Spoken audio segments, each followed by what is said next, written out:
بسم الله الرحمن الرحيم. الرحمن علم القرآن.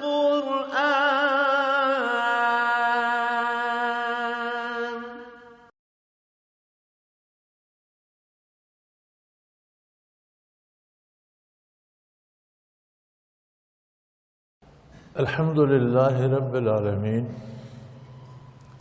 والصلاة والسلام على حبيبه محمد وآله وصحبه أجمعين. أعوذ بالله من الشيطان الرجيم. بسم الله الرحمن الرحيم. إن المسلمين والمسلمات والمؤمنين والمؤمنات والقانتين والقانتات والصادقين والصادقات والصابرين والصابرات والخاشعين والخاشعات والمتصدقين والمتصدقات والصائمين والصائمات والحافظين فروجهم والحافظات والذاكرين الله كثيرا والذاكرات أعد الله لهم مغفرة وأجرا عظيما. وما كان لمؤمن ولا مؤمنة إذا قضى الله ورسوله أمرا أن يكون لهم الخيرة من أمرهم ومن يعص الله ورسوله فقد ضل ضلالا مبينا.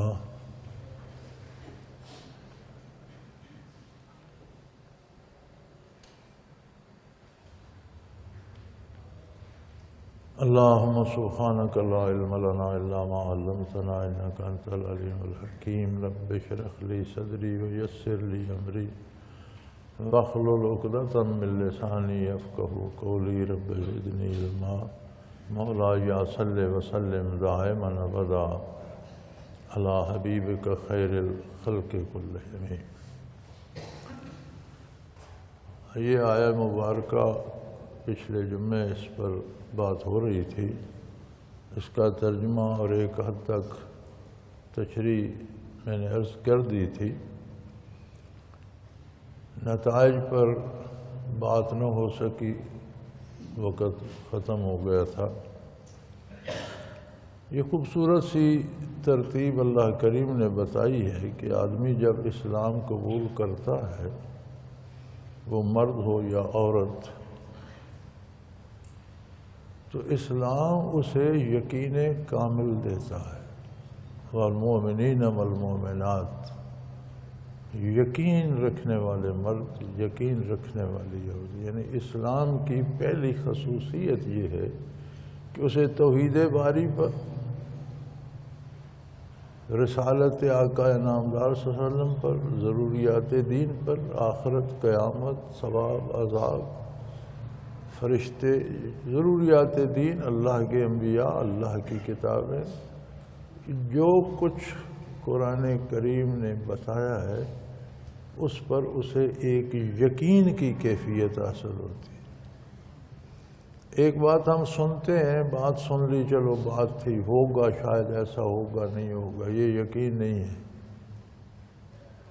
یقین یہ ہے کہ اسے قطعی اعتماد ہو جائے کہ یہ بات سچی ہے.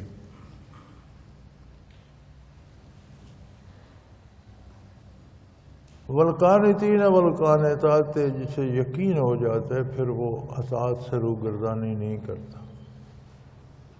یہ آخرت کا یقین ہے جو دین پر عمل کرنے کی توفیق عطا کرتا ہے. تو جسے یقین میں کمی ہو وہ رسماً عمل کرتا ہے، کبھی کر لیا کبھی نہ کیا.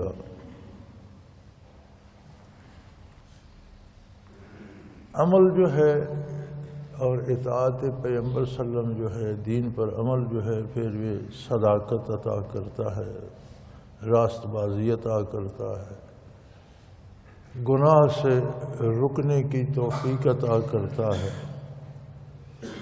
خشیت الہی عطا کرتا ہے. اللہ سے ایک ایسا تعلق، ایک ایسا رشتہ بن جاتا ہے کہ آدمی اس کے ٹوٹنے کے اندیشے سے لرزاں و ترساں رہتا ہے.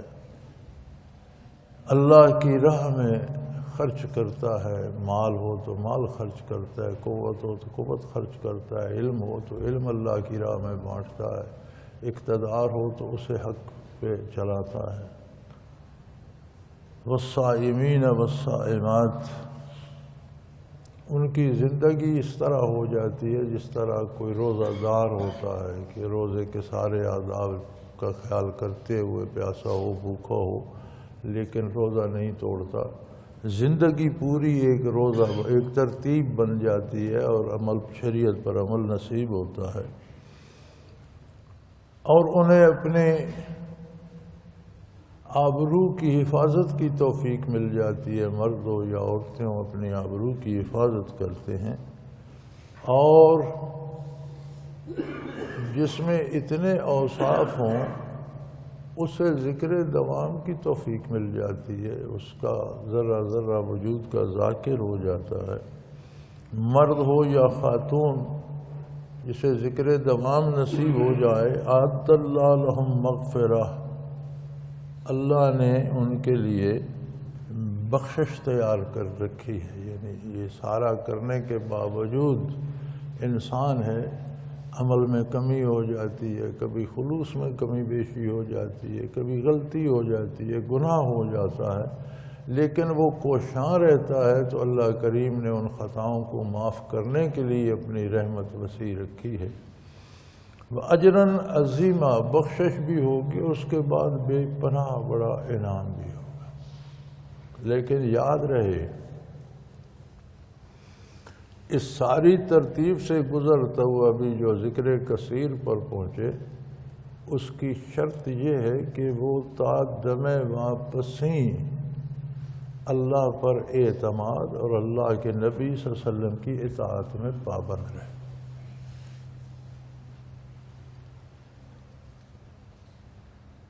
معصوم صرف انبیاء علیہ السلام ہے، یعنی نبی سے گناہ کا تصور نہیں ہے۔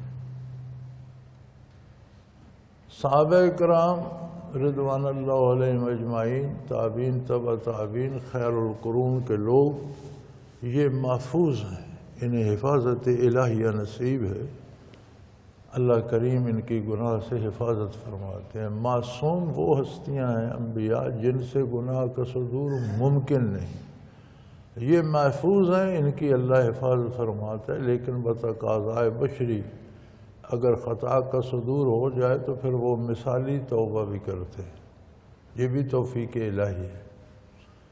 کچھ چند واقعات جو صحابہ کرام کی تاریخ میں ملتے ہیں کہ ان سے غلطی ہوئی، پھر انہوں نے توبہ بھی مثالی کی، بلکہ ایک شخص کے بارے حضور اکرم صلی اللہ علیہ وسلم کا ارشاد ہے، ایک صحابی کے بارے حضرت خالد رضی اللہ تعالیٰ عنہ نے کچھ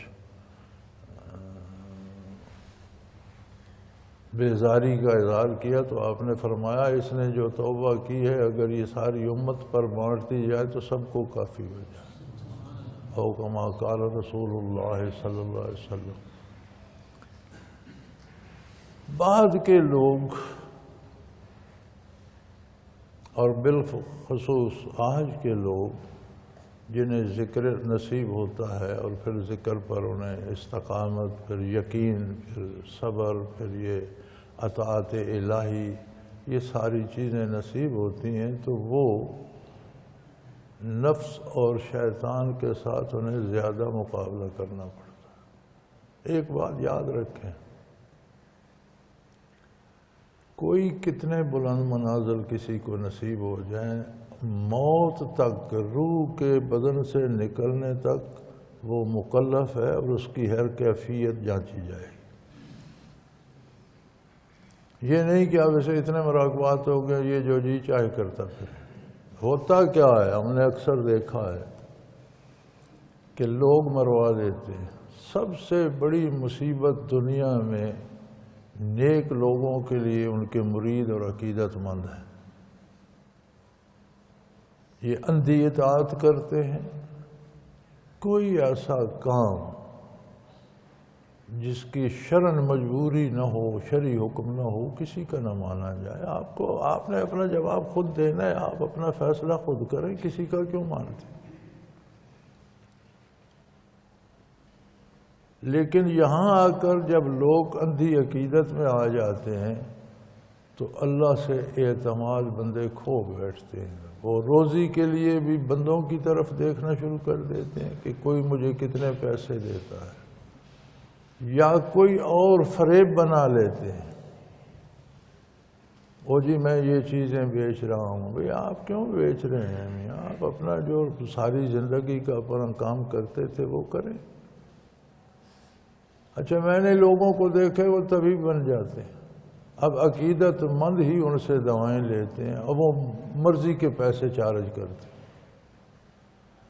بھئی آپ نے ساری عمر نہ طب پڑھی، نہ کوئی کسی مطلب میں گئے، نہ کسی طبیب کے پاس، تو کیسے طبیب بن گئے؟ وہ لوگ عقیدت میں جی حضرت صاحب ہیں وہ لیتے ہیں دوائی، 20-20 ہزار روپیہ دیتے ہیں، حضرت صاحب کی موجیں لگی ہیں، بندے مریں یا جی وہ اللہ کی مخلوق کا۔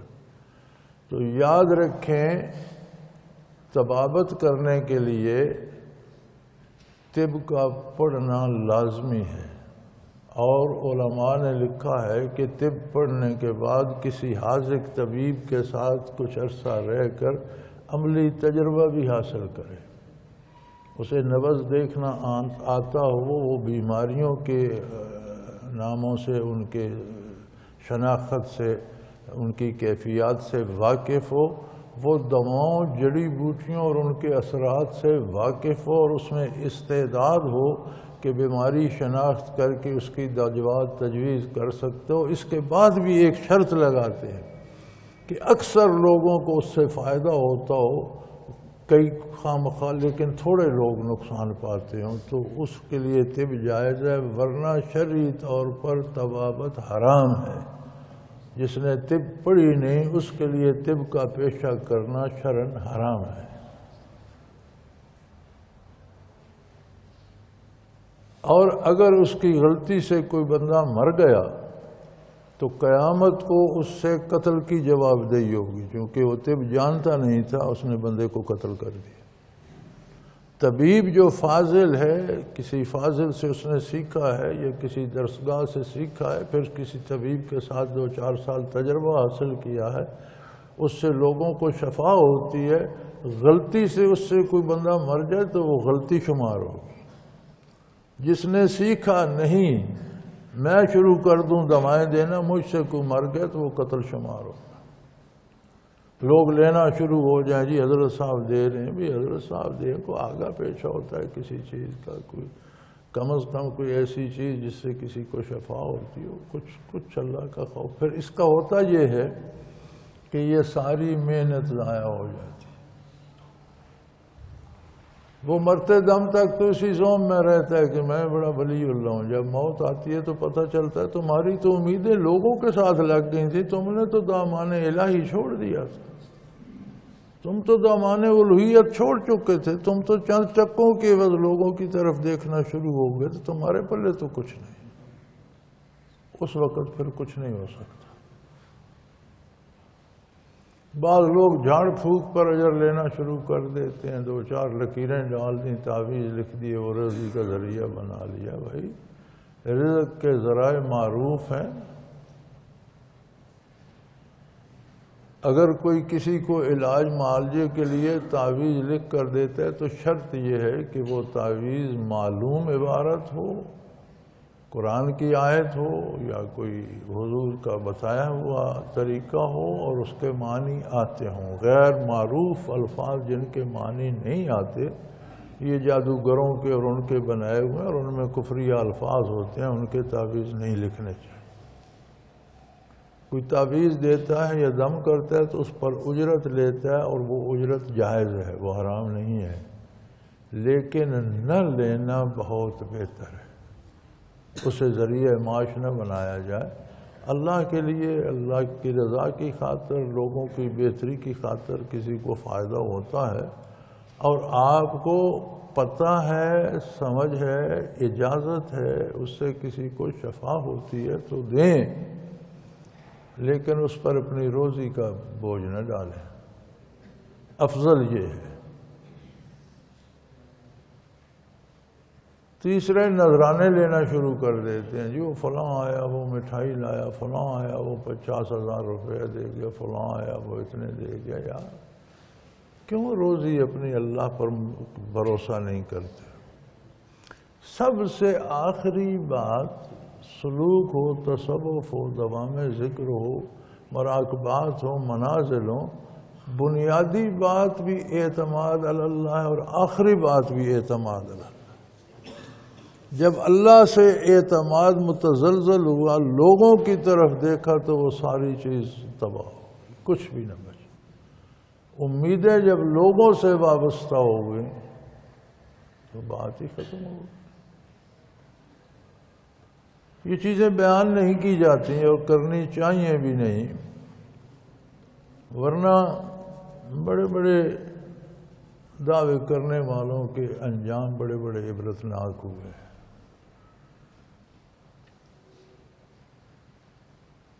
اور جوں کسی کو ان کیفیات میں جو قرآن نے 23 یہ سارا تصوف قرآن نے بیان کیا ہے، یہی تصوف ہے، تصوف کوئی الگ چیز نہیں ہے۔ کلمہ پڑھنا، اسلام قبول کرنا اور پھر یہ کیفیات حاصل کرنا، یہ تو اسماء ہے نا، نام ہے۔ مومن مرد، مومن عورتیں، اطاعت گزار مرد، اطاعت گزار، ان کی ایک کیفیت بھی ہے۔ غصہ ایک نام ہے، لیکن جب غصہ آتا ہے تو ایک کیفیت بھی ہے۔ خوشی ایک نام ہے، کسی بات سے خوشی ہوتی ہے تو ایک کیفیت بھی ہوتی ہے۔ یہ اسماء ہے، ان کی کیفیات دل پر وارد ہوں تو یہی تصوف ہے۔ اگر یہ اسماء ہی رہیں اور ان کے نام اور ان کے تراجم اور تشریح پڑھتے رہیں تو یہ علم ظاہر ہے۔ ان کی کیفیات دل پر وارد ہوں تو یہ علوم بات نہیں ہے اور یہ تصوف۔ تو جب یہ ساری چیزیں ہیں، ان کی بنیاد ہے اعتماد علی اللہ پر۔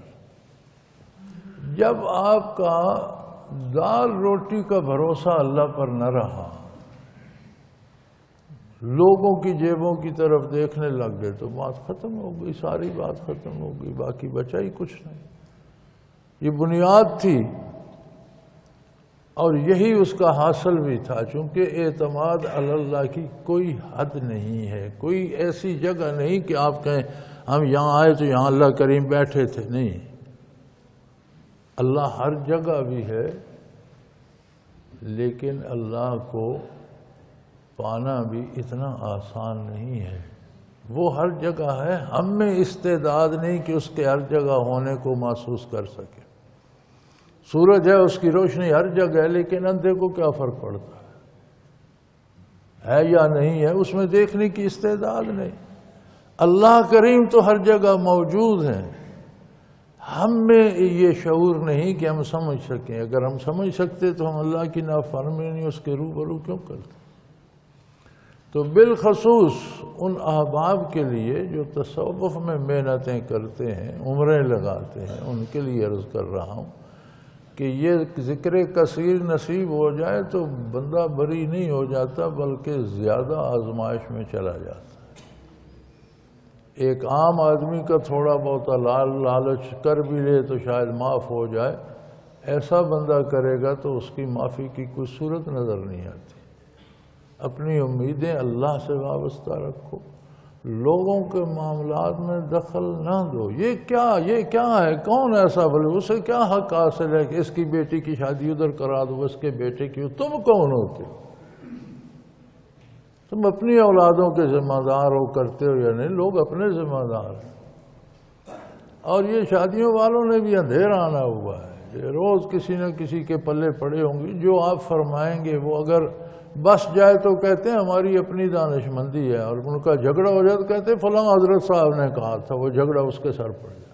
تو حضرت صاحب پنگے لیتے ہی کیوں ہیں؟ بلکہ مجھے یہ استخارہ کی میں نے کہا یار شادی کے لیے استخارہ میں نے آج تک کسی کتاب میں نہیں پڑھا کہ استخارہ شادی کے لیے شرط ہو۔ شادی کا ظاہری طریقہ ہے، نبی کریم صلی اللہ علیہ وسلم نے جو ارشاد فرمایا، پہلے بندے کا دین دیکھو، اس میں عقیدہ ہے، عقیدہ درست ہے، عمل ہے، اس کے بعد اس کی دنیا دیکھو، رزق حلال کماتا ہے، شادی کا بوجھ اٹھا سکتا ہے، ان کا کردار خاندانی لوگ، اسی لیے کفر کا حکم دیا شریعت نے کہ آپس میں ایک درجے کے لوگ چونکہ ان کا رہن سہن اور ان کا مزاج ایک سا ہوتا ہے تو وہ آپس میں گزر بسر اچھی طرح کر لیتے ہیں، ورنہ کفر کوئی شرط نکاح نہیں ہے کہ غیر کفر میں نکاح نہیں ہوتا، ایسی کوئی بات نہیں۔ کفر میں شادی کرنا بہتر اس لیے ہوتا ہے کہ ایک سٹیٹس کے لوگوں کا رہن سہن عادات خصائل ایک طرح کے ہوتے ہیں تو وہ ذرا جلدی آپس میں ایڈجسٹ ہو جاتے ہیں، لیکن کسی صاحب مجاز کو، کسی پیر صاحب کو، ہمارے سلسلے کے کسی بڑے سے بڑے آدمی کو یہ حق نہیں ہے کہ لوگوں کے رشتے کراتا ہے، کوئی حق نہیں ہے اسے، اپنے گھر کے اپنے خاندان کے سنبھالے۔ لوگ خود دیکھیں، مجھے بھی لکھتے ہیں جی آپ کا کیا مشورہ ہے، جی میں کہتا ہوں جی میرا مشورہ ہے کہ خود دیکھ بھال کر کریں، سیدھی سی بات۔ تو یہ چیزیں جب نصیب ہو جائیں تو بہت بڑی اللہ کی عطا ہے، لیکن ابتلا اور آزمائش بڑھ جاتی ہے اور ان کو سنبھالنا چاہیے، اور اللہ مہربانی کرے ان پر خاتمہ نصیب ہو تب بات بنتی ہے۔ ہاں اللہ کا وعدہ ہے بخشش کا اور بہت بڑے اجراً عظیمہ، بہت ہی بڑے انعامات کا، وہ کتنے بڑے ہوں گے وہ اللہ ہی جانے۔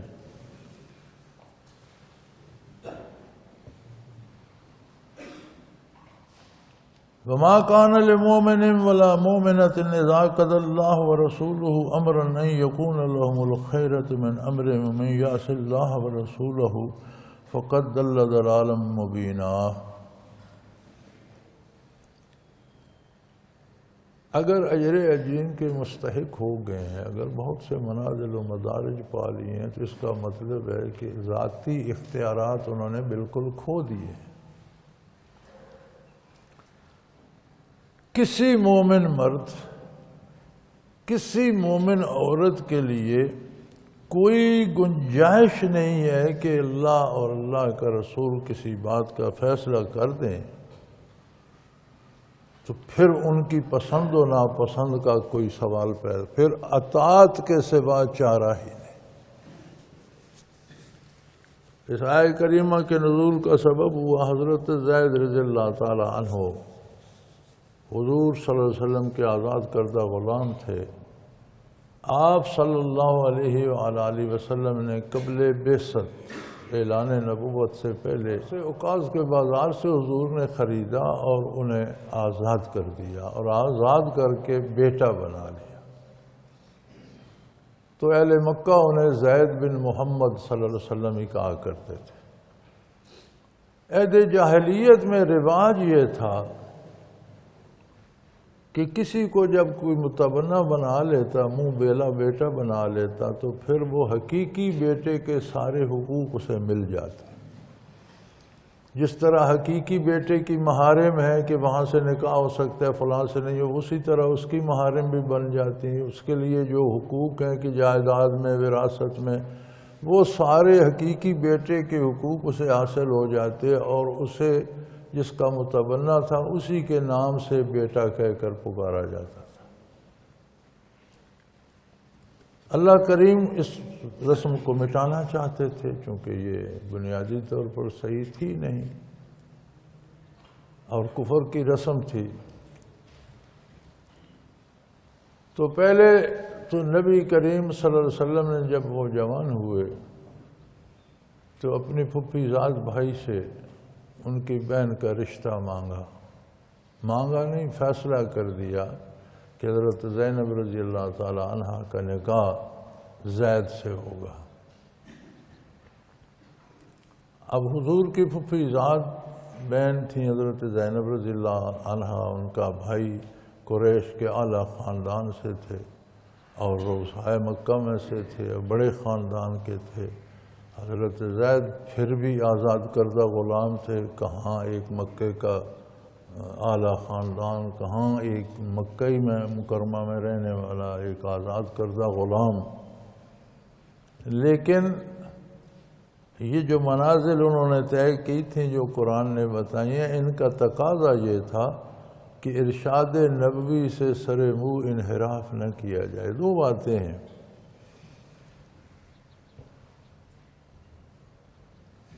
نو مسلم ہجرت کر کے مدینہ منورہ میں آئے مکہ مکرمہ سے، ان کی کوئی صورت ایسی بنی کہ ان کا نکاح ختم ہو گیا، چونکہ ہوتا یہ تھا کہ اگر مرد نے پہلے اسلام قبول کر لیا، عورت نے نہیں کیا تو نکاح ختم ہو گیا، عورت نے پہلے کر لیا ہے مرد نے نہیں کیا تو نکاح ختم ہو گیا، پھر نیا نکاح ہوگا۔ تو اس مرد کو اپنی بیوی سے بہت زیادہ محبت تھی، اب وہ بیوی نہیں چاہتی تھی کہ میں ان کے ساتھ رہوں، تو بڑی منتیں کی انہوں نے، بڑا کہلوایا لوگوں سے، پھر وہ بارگاہ رسالت پناہی میں آئے کہ یا رسول اللہ مجھے اس خاتون سے بڑی محبت ہے، آپ میری سفارش فرما دیجئے، یہ مجھی سے پھر نکاح کر لیں۔ آپ صلی اللہ علیہ وسلم نے اس خاتون کو طلب فرما کر فرمایا کہ وہ بڑی منت کر رہا ہے، تم سے بہت محبت کرتا ہے، تمہارا بہت لحاظ کرتا ہے، تمہارا خیال رکھتا ہے، تو تم اسی سے نکاح کر لو۔ تو انہوں نے فوراً عرض کیا یا رسول اللہ یہ حکم ہے یا مشورہ؟ آپ نے فرمایا حکم نہیں ہے، میں تمہیں مشورہ دے رہا ہوں۔ اس نے کہا میں معذرت چاہوں گی، میں اس شخص کے ساتھ رہنا نہیں چاہتی۔ بات ختم ہو گئی۔ یہاں آپ نے مشورہ نہیں دیا، حکم دیا اپنے پھپھیزاد بھائی کو کہ اپنی بہن کا نکاح حضرت زید سے کر لیں۔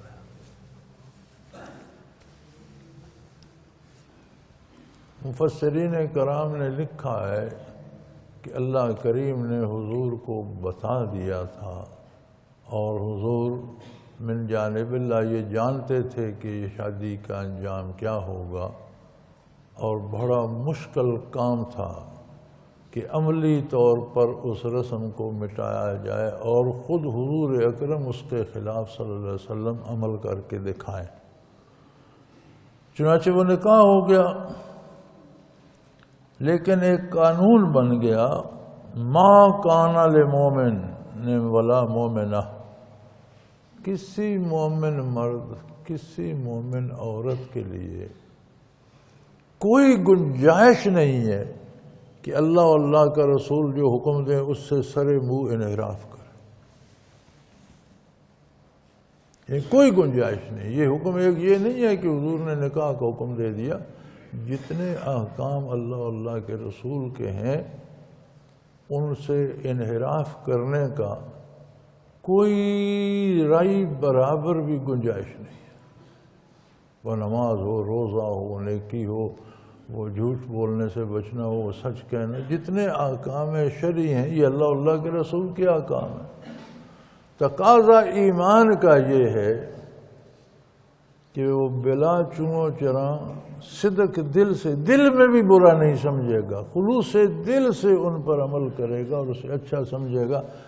نہیں سمجھتا، عمل نہیں کرتا تو پھر اس کا ایمان خطرے میں۔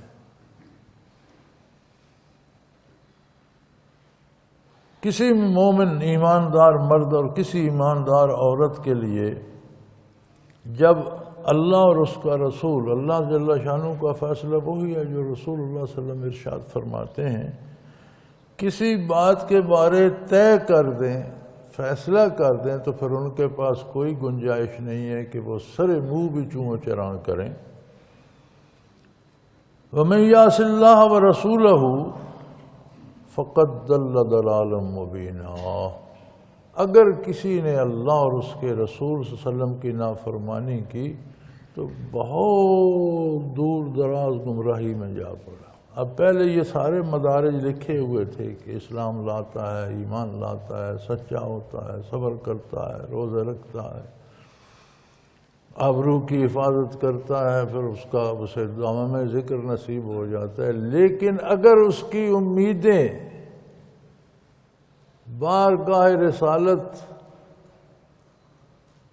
کی اطاعت سے ہٹ کر کسی اور طرف گئیں، فرمایا بے پناہ جتنی بلندی پر تھا اتنے دور جا کے گرتا ہے۔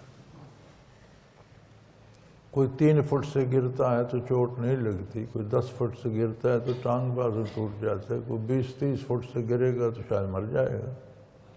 اسی طرح جتنی بلندی سے کوئی گرتا ہے اتنا زیادہ چور چور ہو جاتا ہے۔ فرمایا ان بلندیوں سے جو گرے گا فقد ضل ضلالا مبینا، وہ بہت ہی دور جا کر گرے گا، گمراہی میں بہت دور نکل جائے گا۔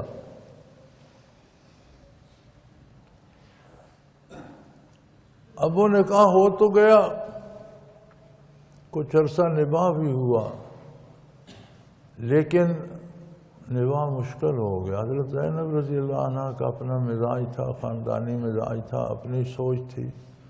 حضرت زید رضی اللہ عنہ آزاد کردہ غلام تھے، ان کے سوچنے کا انداز اپنا تھا، ان کی فکر اپنی تھی، ان کا اپنا ایک درجہ تھا، تو وہ گزارا مشکل ہوتا نظر آیا۔ اور حضرت زید رضی اللہ عنہ بارگاہ رسالت میں حاضر ہوئے کہ یا رسول اللہ ہمارا گزارا تو ہو نہیں رہا، تو بہتر ہے ہم الگ ہو جائیں۔ تو آپ صلی اللہ علیہ وسلم نے مشورہ دیا کہ بہتر ہے کہ جو ہو گیا اسے نبھانے کی کوشش کرو۔ اذ تقول للذی انعم اللہ علیہ وانعمت علیہ، جب آپ حضرت زید سے فرما رہے تھے جس پر آپ نے انعام فرمایا، اپنے ایک آزاد کردہ غلام کو اپنی پھپھی ذات سے آپ نے رشتہ کرا دیا، اور یہ اللہ کا بھی ان پر انعام تھا، اور آپ اسے مشورہ دے رہے تھے امسک علیک زوجک واتق اللہ، اللہ سے ڈریں اور اپنی بیوی کے ساتھ نباہ کرنے کی کوشش کریں، انہیں خوش رکھیں، انہیں راضی رکھیں اور نباہ کرنے کی کوشش کریں۔ وَتُخْفِي فِي نَفْسِكَ مَا اللَّهُ مُبْدِيهِ، اور اصل بات جو اللہ نے آپ کو بتا دی تھی آپ وہ دل میں چھپا رہے تھے، چونکہ حضور کو بتا دیا گیا تھا کہ یہ نکاح اس رسم کو مٹانے کے لیے ہوگا، پھر ان کی طلاق ہوگی، طلاق کے بعد یہ آپ کی زوجیت میں آئیں گی تاکہ یہ رسم مٹ جائے کہ متبنہ حقیقی بیٹے کے حقوق نہیں رکھتا۔ تو حضور یہ جانتے تھے، لیکن یہ اتنی بڑی بات تھی کہ پورے جزیرہ نما عرب میں بدنام ہونے والی بات تھی، ایک پکی رسم بنی ہوئی تھی، نسلوں سے آ رہی تھی، اور اس کے خلاف کرنا، تو یہ حوصلہ اللہ کے نبیوں کا ہی ہوتا ہے۔ وہ اللہ کی اطاعت کرتے ہیں، زمانے کی رسومات کی نہیں، وہ اللہ کی اطاعت کرتے ہیں، لوگوں کی باتوں کی پرواہ نہیں کرتے، یہ جرأت انہی کو ہوتی ہے۔ تو فرمایا آپ کو تو پتہ تھا، بتا دیا گیا تھا، آج زمانہ پتہ نہیں کہاں نکل گیا ہے۔ اسی آیے کریمہ اور اسی نکاح میں آج کے علماء نے تہمتیں بھی لگائی ہیں حضور پر۔ اس وقت تو مشرکین لگاتے تھے نا، آج جو خود کو عالم بھی کہتے ہیں اور اہل سنت بھی کہتے ہیں، پھر اہل سنت میں سے دیوبندی بھی کہلاتے ہیں، میں نے ان کی اشاعتوں میں اور تحریروں میں پڑھا، پس نہیں کیا کیا افسانے گھڑ دیے۔ انہیں نہ اللہ سے خوف آتا ہے، نہ بارگاہ رسالت سے حیا آتی ہے۔ معاذ اللہ یہ تک لکھ دیا جی وہ ان کی بیوی پر حضور عاشق ہو گئے تھے، تو کیا حضور کے گھر میں پیدا ہوئی، آپ کی پھپھی ذات بہن تھی، کوئی کیسی عجیب مخلوق تھی کہ آپ نے دیکھا اور پھر آپ شریعت کے پابند ہوئے۔ کو خدا کا خوف کرو یار۔ یہ لوگ اپنی نافرمانیوں کا جواز ڈھونڈنے کے لیے ان ہستیوں پر بہتان لگاتے کہ جی حضور بھی عاشق ہو گئے تھے، ہم کسی پر عاشق ہو جائیں تو کیا، اور انہیں کوئی اللہ کا خوف نہیں آتا۔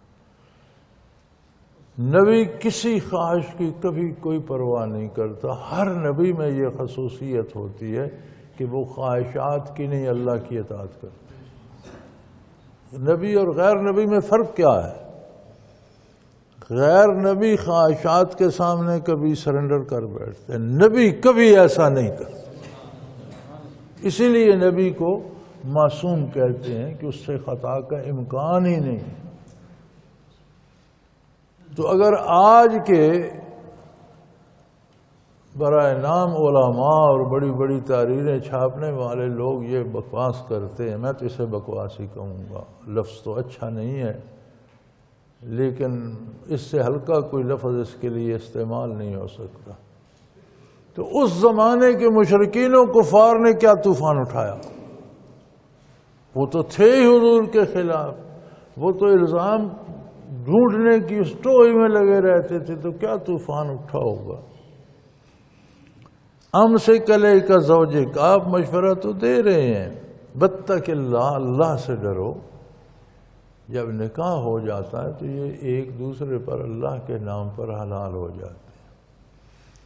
نکاح ایک معاہدہ ہے جس میں اللہ کے نام پر عہد کیا جاتا ہے کہ یہ بندہ یہ بیوی مل کر زندگی کی گاڑی کو چلائیں گے، مل کر ایک گھر بنائیں گے، اس گھر میں ایک خاندان بنے گا، معاشرے کو نیک اور اچھے افراد مہیا کریں گے اور آدمیت کی نسل کو آگے بڑھائیں گے، مسلمان بچے ہوں گے، حضور کی امت میں اضافے کا سبب ہوں گے، دیندار ہوں گے، نیک ہوں گے، معاشرے کو اچھے لوگ ملیں گے۔ یہ ایک معاہدہ ہے، اب دونوں نے مل کر اس کو کرنا ہے۔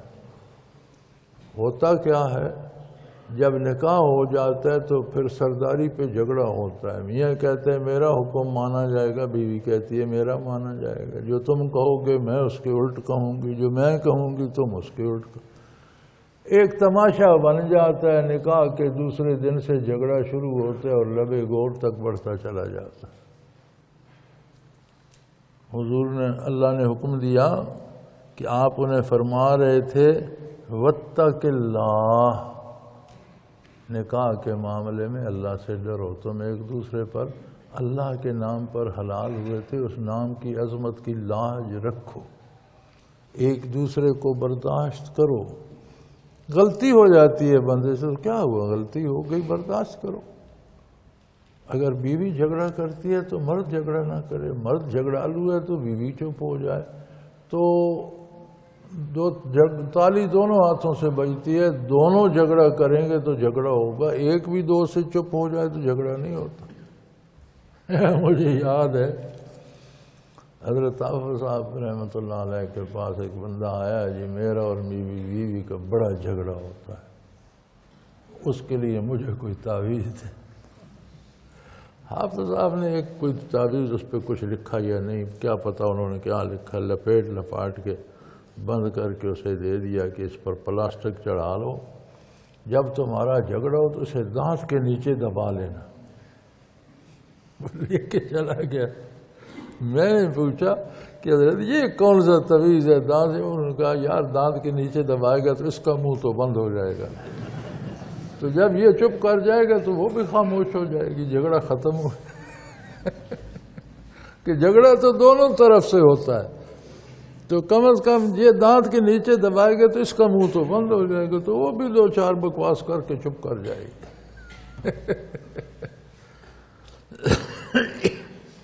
تو ان چیزوں کو اللہ کے نام پہ برداشت کرنا چاہیے۔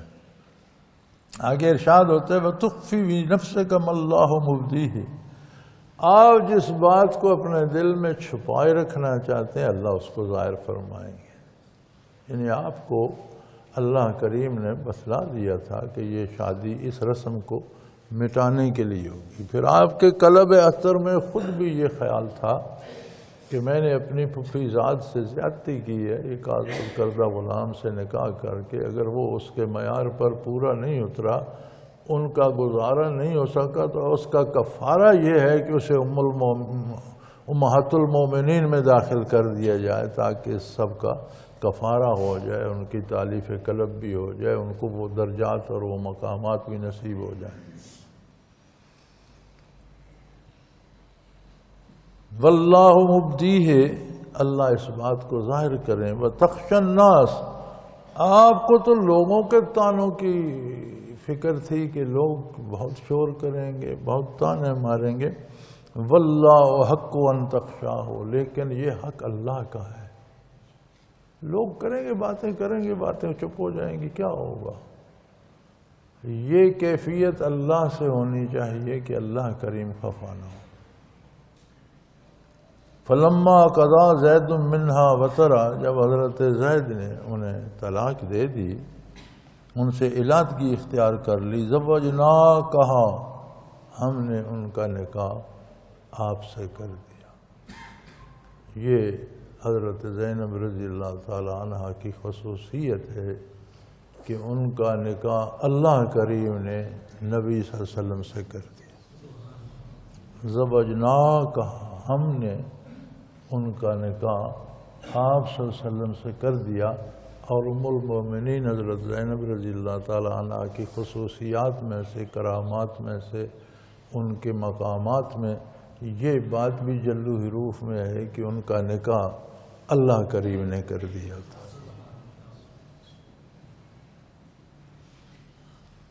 لِكَيْ لَا يَكُونَ عَلَى الْمُؤْمِنِينَ حَرَجٌ، اے میرے نبی تو آپ پر تو لوگ تانے ماریں گے، کفار آپ کی مسخری اڑائیں گے، مشرکین آپ کو تانے دیں گے، لیکن آپ کے طفیل قیامت تک مومنین سے یہ بوجھ اٹھ جائے گا کہ منہ بولا بیٹا حقیقی بیٹا نہیں ہوتا، نہ اس کے حقوق اسے حاصل ہوتے ہیں، اور اس کی بیوہ یا اس کی متعلقہ سے عدت کے بعد والد یا دوسرا بھائی نکاح کر سکتا ہے، اس کا والد بھی نکاح کر سکتا ہے، وہ اس کی بہو شمار نہیں ہوتی، وہ کام خاتون ہے، وہ جس کا بیٹا ہے اس کی بہو ہے، جس نے متبنہ بنایا اس کی بہو نہیں ہے۔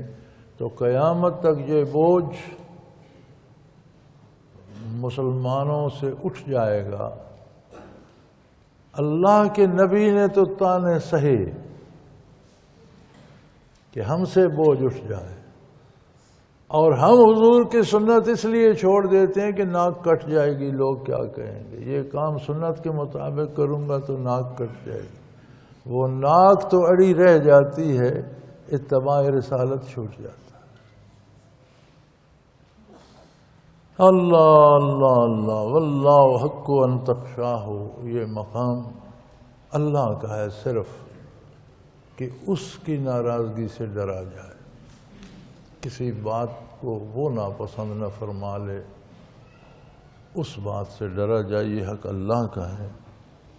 فلما قضا زید منہا وطر، حضرت زید رضی اللہ عنہ کا جب نکاح حضرت زینب رضی اللہ عنہ سے ہوا تو حضور اکرم صلی اللہ علیہ وسلم نے خود مہر ادا فرمایا تھا، غالباً 4 تولے سونا، 18 تولے چاندی، ایک زنانہ جوڑا، ایک سواری کا جانور، 25 سیر آٹا، 5 سیر کھجوریں، یہ مہر تھا حضرت زینب کو جو حضور صلی اللہ علیہ وسلم نے اپنی طرف سے عطا فرمایا۔ اس سے یہ مسئلہ بھی حل ہو جاتا ہے کہ شرعی مہر کوئی فکس نہیں ہے، مہر حیثیت کے مطابق ہوتا ہے، شادی کرنے والے بندے کی جو حیثیت ہے اس کے مطابق ہوتا ہے۔ اور مہر کی فلسفی یہ ہے کہ جو خاتون شادی کر کے کسی کے گھر جا رہی ہے اس گھر کی ملکیت میں اس کا حصہ ہو جائے، وہ گھر کی مالک بن جائے، مہمان نہ رہے۔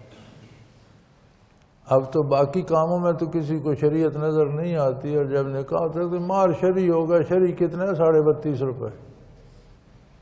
اس وقت کے 32.5 دینار یا درہم جو بھی کہو وہ لاؤ، اور آج ان کو بیچ کر تو میرا خیال ہے آپ آدھا اسلام آباد خرید لیں۔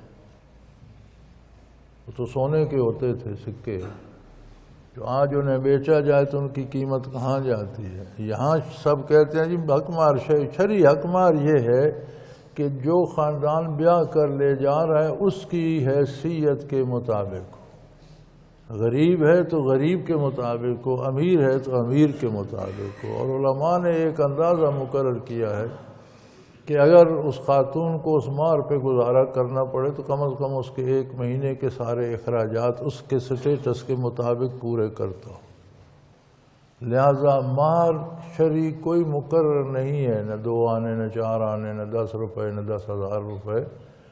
شادی کر کے جو لے جا رہا ہے جس نے مہر دینا ہے اس کی حیثیت کے مطابق مہر کا ہونا یہ شرعی مہر ہے۔ ورنہ اس وقت حضور اکرم صلی اللہ علیہ وسلم نے 4 تولے تو آپ نے سونا دیا، آج 4 تولے سونا کتنے کا ہے؟ 18 تولے چاندی دی، 4 تولے سونا بھی آج 2 لاکھ کا تو بن جاتا ہے، 18 تولے چاندی بھی اس کے ساتھ تھی، ایک سواری کا جانور بھی تھا، ایک جوڑا زنانہ کپڑے بھی تھے اچھے، 25 سیر گندم کا آٹا بھی تھا، 5 سیر کھجور بھی تھی، تو یہ سارے کا حساب لگائیں تو کتنا بنتا ہے؟ آج کے حساب سے ریٹ نکال کے دیکھ تو گویا آپ نے اپنی شان کریمی کے مطابق مار دیا. تو مار اس لیے ہے کہ گھر میں جتنے بچے جتنے صاحب خانہ ہوتے ہیں سب کا کچھ نہ کچھ ہوتا ہے. یہ کمرہ میرا ہے، یہ جائیداد میری ہے. ہمارے کاشتکاروں کے بچے کہتے ہیں یہ بھیڑ میری ہے، یہ بھینس میری ہے، یہ گائے میری ہے، یہ چیز میری ہے. جو مہمان آتا ہے اس کا تو گھر میں کچھ نہیں ہوتا. وہ 2 دن رہے، 4 دن رہے، مہینہ رہے، اسے چلے جانا ہے. جو خاتون بیاہ کر آتی ہے اس میں گھر میں سے اس قدر حصہ دے دو کہ اس گھر میں وہ بھی کہے کہ میں اس گھر کی باسی ہوں، یہاں یہ میرا ہے. یعنی وہ مہمان نہیں آئی، وہ مستقل طور پر اس گھر کی مالکہ بن کر منتقل ہوئی ہے. تو کم از کم اتنا مہر اسے دے دو کہ وہ بھی اس گھر میں مالکہ بن کر رہے اور اسے مالکہ ہی سمجھ کر رکھو. یہ رویے درست نہیں ہے کہ نکاح تک تو وہ بڑی پری جمال ہوتی ہے اور جب نکاح کر کے گھر آ جائے تو پھر بڑی بوڑھیاں کہتے ہیں کہ یہ نحوست ہمارے گھر آ گئی. جب سے آئی ہے 1 بھیڑ مر گئی، 2 بکرے مر گئے. بھیڑ بکرے پہلے نہیں مرا کرتے تھے، بعد میں نہیں مریں گے. تو یہ رویے ہمارے غیر اسلامی ہیں، ان کی اصلاح ہونی چاہیے. اور ہم اصلاح کرتے ہیں دوسروں کی، اپنے گھروں میں اپنی اصلاح کیجئے، سب کی ہو جائے. ہر کوئی اپنی اصلاح کرے سب کی ہو جائے گی. ہر کوئی دوسری کی اصلاح کی فکر میں رہتے اس کی اپنی بھی نہیں ہوتی. سو یہ مومنوں پر تو بہت بڑا احسان ہو گیا اللہ کا کہ وہ اپنے منہ بولے بیٹوں کی بیویوں سے اگر وہ طلاق دے دیں یا بیوہ ہو جائیں تو شادی کر سکتے ہیں. اسی طرح منہ بولے بیٹے جائیداد کے وارث نہیں ہوتے. وَقَانَ أَمْرُ اللَّهِ مَفْعُولًا، یہ کام تو ہونے ہی والا تھا، اللہ کا حکم تھا، اللہ کا حکم ہو کر رہتا ہے. یہ عظمت آپ صلی اللہ علیہ وسلم کے حصے میں آئی کہ آپ نے یہ کام کر کے دنیا کو دکھایا اور قیامت تک دنیا کے لیے ایک طرز عمل، ایک طریقے عمل، ایک راہ عمل واضح فرمائے.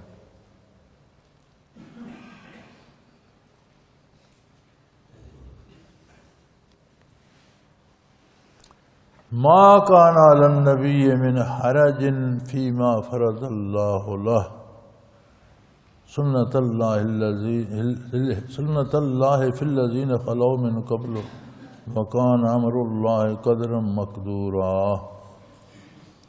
کسی نبی کے لیے اس میں کوئی گنجائش نہیں ہے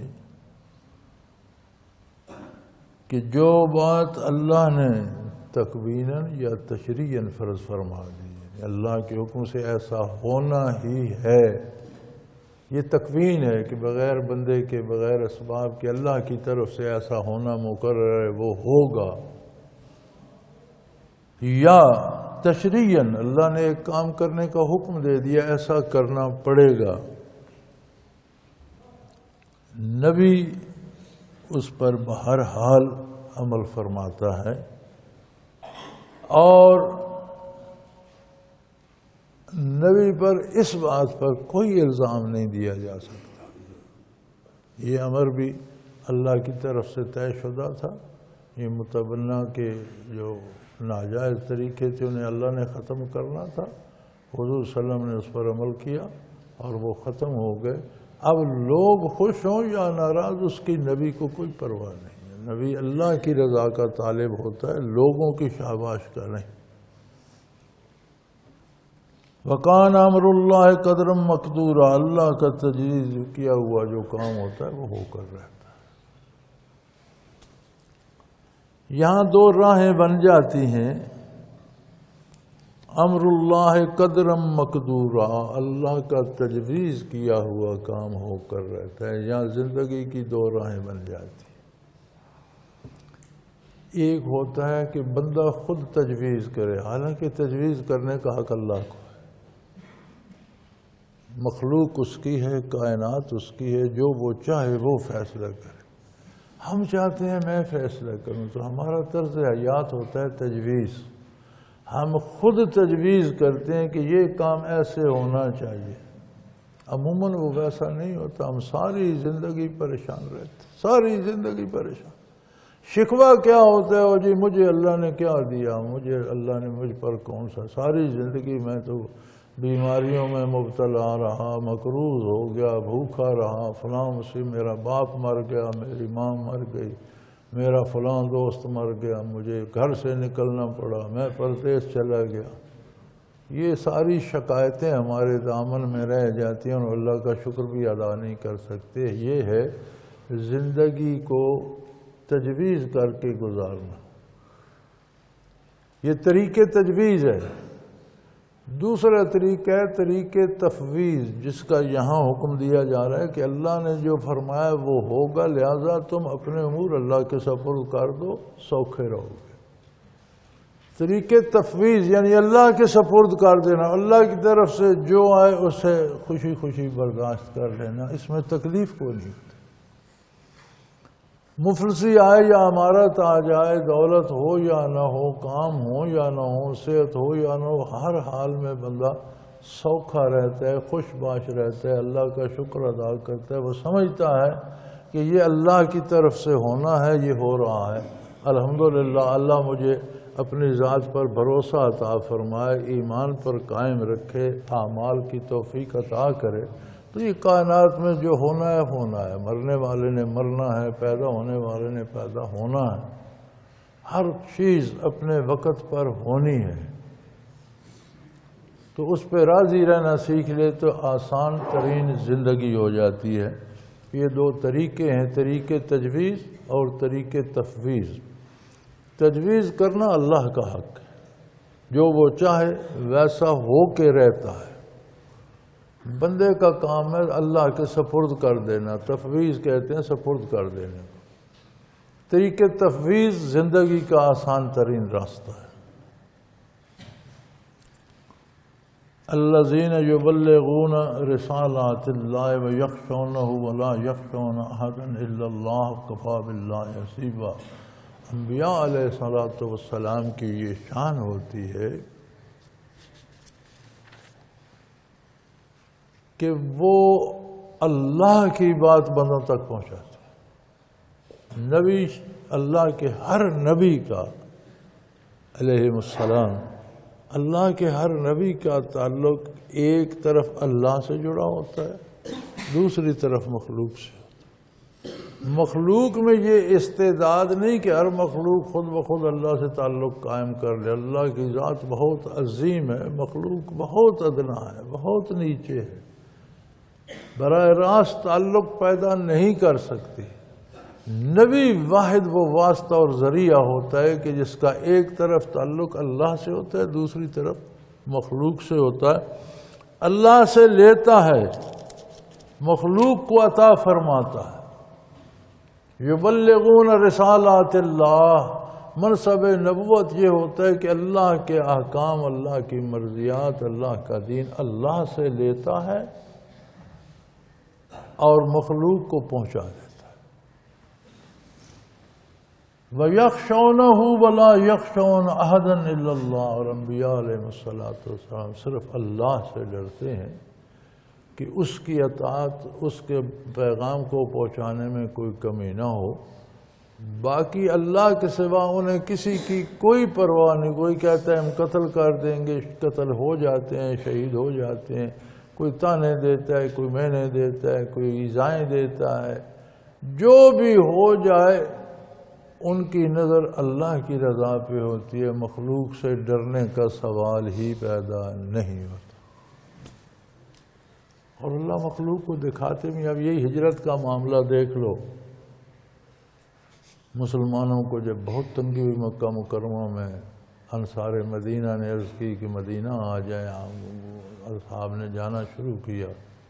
حضور اکرم صلی اللہ علیہ وسلم نے کئی دفعہ اجازت چاہی کہ میں ہجرت کر لوں. فرمایا نہیں، آپ یہیں رہیں. اب تنگ آ کر کفار نے آخر فیصلہ کیا کہ ہر قبیلے کا کوئی ایک نوجوان دو نوجوان ہر قبیلے کے لے لیے جائیں جو بہادر جری اور تلوار کے دھنی ہوں، اور رات کو حضور کے کاشان اقدس کا محاصرہ کر لیا جائے، اللہ صبح جب اٹھیں تو حضور کو قتل کر دیا جائے، تو بنو ہاشم ہر قبیلے سے کہاں بدلہ لیں گے؟ وہ راضی ہو جائیں گے خون بہا پر تو ہم انہیں دیتے دیں گے۔ تب تک اللہ نے اجازت نہیں دی، اور جب گھر کا محاصرہ ہو گیا، رات کی تاریکی چھا گئی، مختلف قبائل کے نوجوانوں نے تلواریں سوت کر گھر کا گھیرا کر لیا، تو فرمایا میرے حبیب اب ہجرت کرو۔ اور اللہ کی قدرت ہے کہ حضور ان کے درمیان سے نکل کے انہیں خبر ہی نہیں۔ سیدنا ابوبکر صدیق رضی اللہ عنہ کے ہاں تشریف لے گئے، وہاں سے انہیں ساتھ لیا، اور آگے سارا ہجرت کا واقعہ آپ جانتے ہیں کہ غار ثور میں آپ نے وہاں آرام فرمایا۔ اب غار ثور بہت سے ساتھیوں نے جو حج پر گئے ہیں اللہ نے دیکھی ہوگی، کوئی ایسی چھپنے والی جگہ نہیں ہے، غار ہے، اندر سے تھوڑی سی کھلی ہے، لیکن وہ 1.5-2 فٹ کا اس کا دروازہ وہ کھلا ہے، باہر سے نظر آتا ہے۔ تو کفار تلاش کرتے کرتے وہاں پہنچ گئے، اور اللہ نے حفاظت کے لیے مکڑی سے کہا جالا تان دو۔ ان کو بتایا کہ تمہاری تو یہ حیثیت بھی نہیں کہ یہ جالا توڑ کر جا سکو۔ دنیا کے عظیم ترین ہستی کی، 2 عالم کی عظیم ترین ہستی کی، بعد از اللہ کریم عظیم ترین ہستی کی، مخلوق کے سردار صلی اللہ علیہ وسلم کی، آخری نبی کی حفاظت ہو رہی ہے، مکڑی نے جالا تن دی۔ کبوتری نے 2 انڈے دے دیے گھونسلہ بنا کر، اور مشرکین دروازے سے ناکام واپس چلے گئے۔ یہ اس کی اپنی حکمت ہے، اس کی اپنی قدرت ہے، جو وہ چاہتا ہے وہ ہو جاتا ہے، جو وہ نہیں چاہتا وہ نہیں۔ تو فرمایا نبی کا منصب جلیلہ یہ ہوتا ہے کہ ایک طرف اللہ سے متعلق ہے، دوسری طرف مخلوق سے متعلق ہے، اللہ کی باتیں لوگوں کو پہنچاتے ہیں، اور اس طرح پہنچاتے ہیں کہ بہو کوئی تانے دے گا، کوئی ناراض ہوگا، کوئی دشمنی کا، کسی کی پرواہ نہیں کرتے سوائے عظمت کے۔ اور یہ بھی یاد رکھو وَقَفَى بِاللَّهِ حَسِيبًا، حساب بھی اللہ ہی نے لینا ہے، کسی نے نہیں لینا۔ یہ جو لوگوں سے ڈرتے رہتے اور اللہ کی اطاعت چھوڑ بیٹھتے ان لوگوں نے آپ کا حساب نہیں لینا، حساب آپ نے اللہ کریم کے سامنے جا کر دینا۔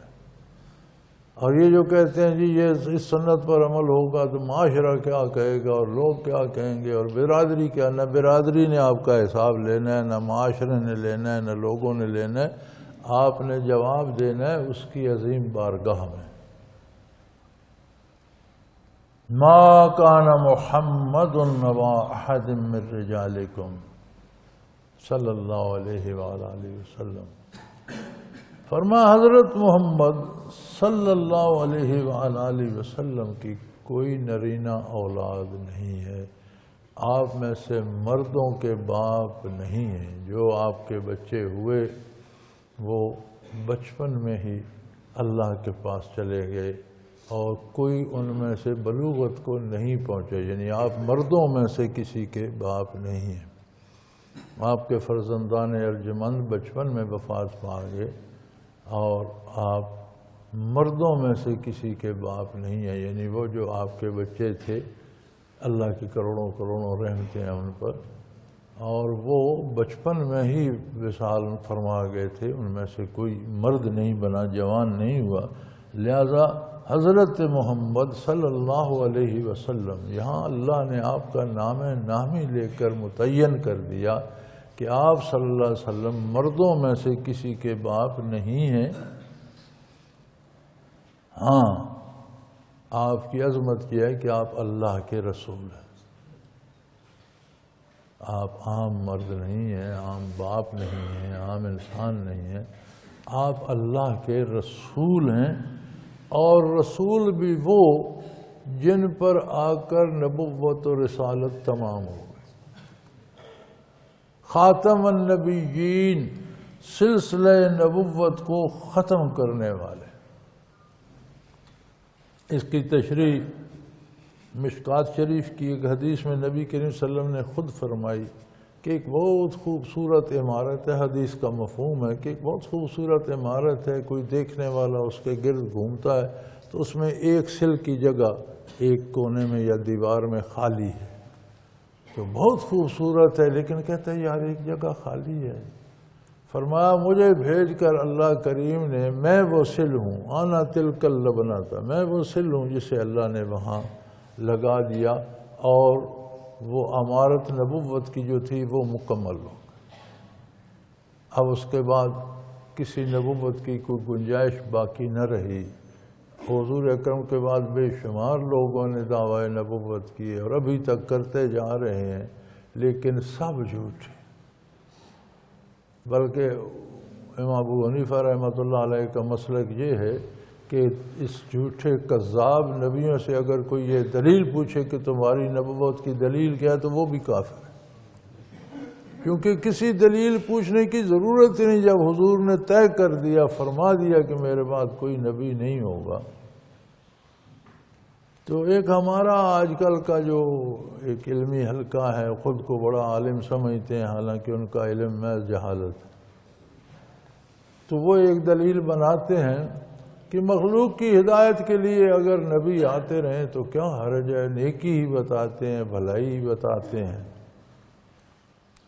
اس دھوکے میں کچھ عرصہ علامہ اقبال مرحوم بھی رہے، ان کے والد ماجد بھی قادیانی ہو گئے تھے، علامہ صاحب بھی ہو گئے تھے، ان کے چچا بھی ہو گئے تھے، ان کے چچا تو پھر قادیانی ہی مرے، ان کے بیٹے اب ہیں وہ اب بھی قادیانی ہیں، لیکن علامہ صاحب ان کے والد ماجد اور جن کو اللہ نے توبہ کی توفیق دی اور یہ واپس آ گئے اور ایک جملے پر توبہ کر گئے۔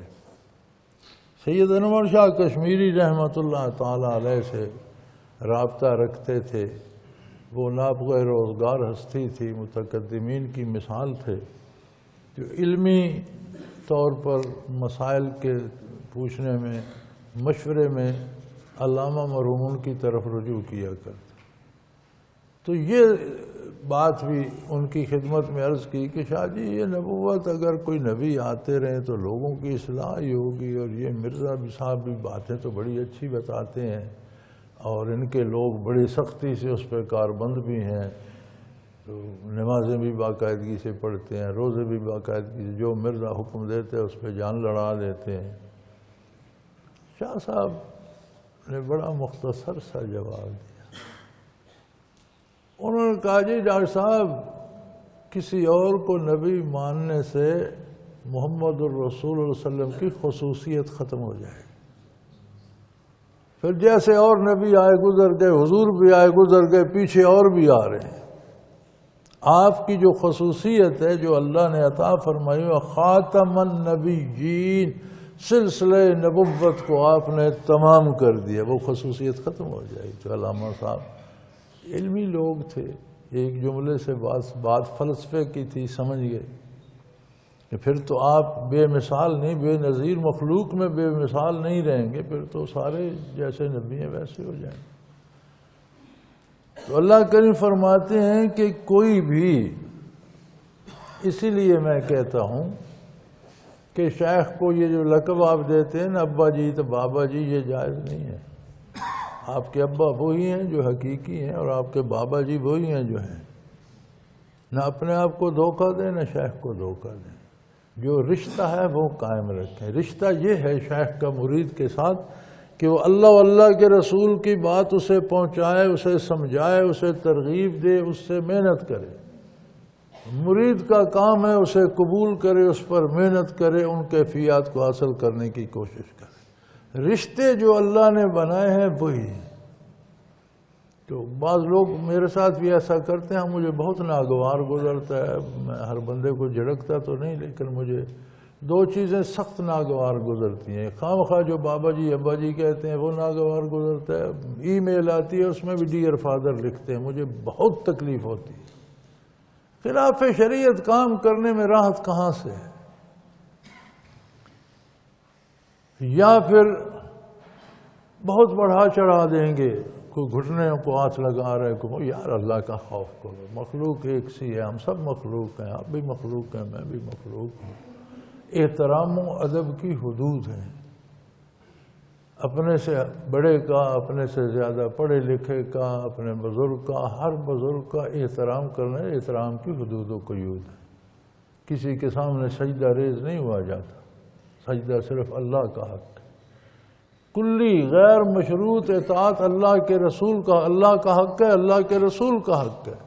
مرشد کی اطاعت شریعت کی محتاج ہے. جو شریعت کے اندر وہ حکم دے گا وہ مانا جائے گا. شریعت کے خلاف کوئی مرشد ہو یا کوئی ہو، اس کی اطاعت نہیں کی جائے گی. اللہ اور اللہ کے رسول کی اطاعت کی جائے گی. مرشد کے احکام اس کے اندر ہوں گے تو مانے جائیں گے. سو فرمایا حضرت محمد صلی اللہ علیہ وآلہ وسلم تم میں سے مردوں میں سے کسی کے باپ نہیں ہیں، لیکن وہ اللہ کے رسول ہیں. اور رسول بھی وہ جس نے سلسلہ رسالت و نبوت کو مکمل کر دیا.